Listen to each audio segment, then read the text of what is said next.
قدر کیجیے ان ہاتھوں کی جن ہاتھوں نے ہماری بنیاد مضبوط کرتے کرتے اپنے ہاتھوں میں لاٹھیاں اور تسبیح پکڑ لی۔ اکثر تعریف کی پل کے نیچے مطلب کی ندیاں بہتی۔ لوگوں کی رائے بدلنے میں اپنا وقت ضائع مت کرو، اپنی زندگی بدلنے میں وقت لگاؤ، کیونکہ جب کامیابی بولتی ہے تو تنقید خود بخود ہی خاموش ہو جاتی ہے۔ جب آپ اشاروں پر ناچنا بند کر دیتے ہیں تو تب لوگ شور مچانا شروع کر دیتے ہیں۔ ٹوٹا ہوا دل خدا کی توجہ کھینچتا ہے۔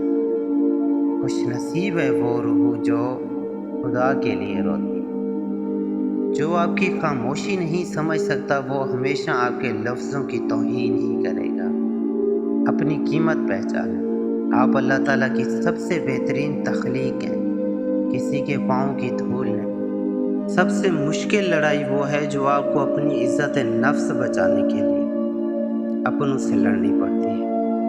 اکثر لوگ کہتے ہیں کہ ہم سے غلط بات برداشت ہی نہیں ہوتی، حالانکہ غلط بات برداشت کرنا ہی سب ہے، اور صحیح بات برداشت نہیں کی جاتی بلکہ تسلیم کی جاتی ہے۔ مایوس وہ ہوتا ہے جو اللہ تعالیٰ پر یقین نہیں رکھتا، اور محروم وہ ہوتا ہے جو اللہ تعالیٰ کی دی ہوئی نعمتوں کا شکر ادا نہیں کرتا۔ جب دنیا کے سب دروازے بند لگیں تو سمجھ لیں کہ اب وہ دروازہ کھلنے والا ہے جو کبھی بند نہیں ہوتا، اور جب لگے کہ تمہاری دعا قبول نہیں ہو رہی تو سمجھ لیں کہ اللہ تمہارے صبر۔ حضرت حسن بصری نے بآواز بلند کہا کہ اے لوگو، اللہ کے دروازے کو کھٹکھٹاتے رہو، دروازہ ضرور کھلتا ہے۔